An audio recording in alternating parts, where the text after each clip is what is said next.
ఉమ్మడి జిల్లా వ్యాప్తంగా రైతాంగానికి సాగునీరు, ప్రజలకు తాగునీటి కష్టాలు తీర్చేందుకు తలపెట్టిన సీతారామ ప్రాజెక్టు ఫేజ్ 9 పనులు తుది దశకు చేరుకుంటున్నాయి. సత్తుపల్లి మండలంలోని యాతాలకుంట వద్ద ఏర్పాటు చేసిన సీతారామ ప్రాజెక్టులో కీలకంగా టర్నల్ ఏర్పాటు పనులు శరవేగంగా జరుగుతున్నాయి. దీనిపై మరింత సమాచారం మా ప్రతినిధి రవికిరణ్ అందిస్తారు.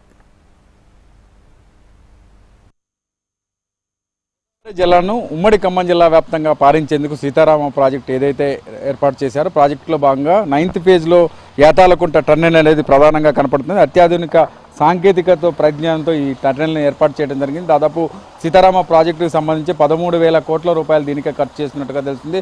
పూర్తి స్థాయిలో 2 గుట్టల మధ్యలో 2 కిలోమీటర్ల మేర టర్నెల్ అనేది ఏర్పాటు చేయడం జరిగింది. ఈ టర్నెల్కి సంబంధించి ఇప్పుడే పనులన్నీ కూడా పూర్తవుతున్నాయి. మంత్రుల పర్యటనలో దీనికి సంబంధించి అధికారులతో సమీక్షలు ఎప్పటికప్పుడు స్పీడప్గా చేస్తుండడంతో గోదావరి జలాలు మరికొన్ని రోజుల్లో ఉమ్మడి ఖమ్మం జిల్లాలో ఉన్నటువంటి అన్ని ప్రాంతాలకు కూడా 1,00,000 ఎకరాల పైచిలకు అందే విధంగా అటు తాగునీరు ఇటు సాగునీరుకు కూడా ఉపయోగపడే విధంగా గోదావరి నీటిని వినియోగించుకునేందుకు ఈ టర్నెల్ కూడా శుభసూచకం అని చెప్పొచ్చు. ఇప్పటికే టర్నెల్కి సంబంధించిన పనులన్నీ కూడా స్పీడప్గా జరుగుతున్నాయి. పూర్తి స్థాయిలో టెక్నాలజీతో ఎక్కడా ఎటువంటి ఇబ్బంది తలెత్తకుండా రైతాంగానికి ఇటు సాగునీరు లేక ఇక్కట్లు పడుతున్నటువంటి ప్రాంతాలు ఏవైతున్నాయో ఆ ప్రాంతాలన్నింటికి కూడా గోదావరి నీటిని తరలించే ద్వారా సీతారామ ప్రాజెక్టు నీరు రావడం ద్వారా ప్రతి ఎకరం కూడా పండే అవకాశం ఉంటుంది. ప్రస్తుతం ఉన్న పరిస్థితుల్లో దాదాపు వైరా వరకు కూడా సీతారామ ప్రాజెక్టు నుంచి కూడా బీజీ కొత్తూరు నుంచి ఎత్తిపోతల ద్వారా వచ్చినటువంటి వాటర్ అంతా ఇటు వైరా వరకు చేరుకుంది. దాని నుంచి ఇటు సత్తుపల్లి వరకు కూడా వచ్చే విధంగా, అలాగే ఈ పరిసర ప్రాంతాల్లో ఏదైతే కాలువ కింద ఉన్నటువంటి నాగార్జున సాగర్ ఎడమ కాలువ కింద ఉన్నటువంటి పంట పొలాలకు సంబంధించి వాటర్ వస్తుంటుంది. ఆ కాలువ రాని టైంలో ఆ పొలాలని కూడా పండని పరిస్థితిలో గోదావరి జలాలను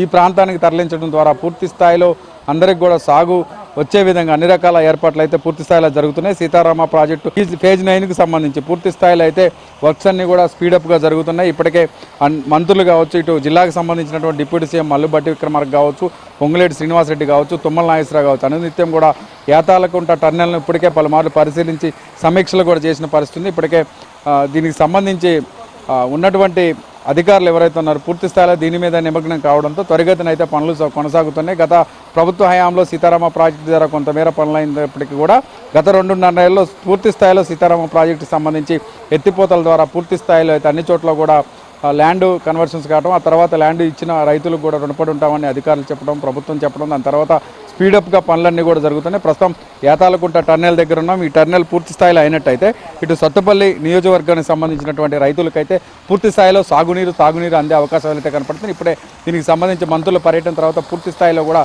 అధికారులతో సమీక్ష చేయడం జరిగింది. దీనికి కావాల్సినటువంటి ఫండ్ కూడా ఇస్తామని ఇరిగేషన్ శాఖ మంత్రి ఉత్తమ్ కుమార్ రెడ్డి ఇప్పటికే తెలిపారు. పలుమార్లు సమీక్షల తర్వాత పూర్తి స్థాయిలో అయితే ఇది టర్నెల్ ఉపయోగంలోకి వచ్చే అవకాశం అయితే కనపడుతుంది. 2 కిలోమీటర్ల మేర పూర్తిగా టర్నెల్ అంతా కూడా లోపలికి ఉంటుంది. దీని నుంచి వాటర్ అంతా కూడా ఫ్లో అయ్యి సత్తుపల్లి కాన్స్టిట్యున్సీకి అయితే మరికొన్ని రోజుల్లో ఈ గోదావరి నీళ్ళన్నీ కూడా సత్తుపల్లి రైతాంగానికి అయితే అందే అవకాశాలు అయితే కనపడుతుంది. ఇది పరిస్థితి గణేష్ కిరణ్ యాతాలకుంటుంది.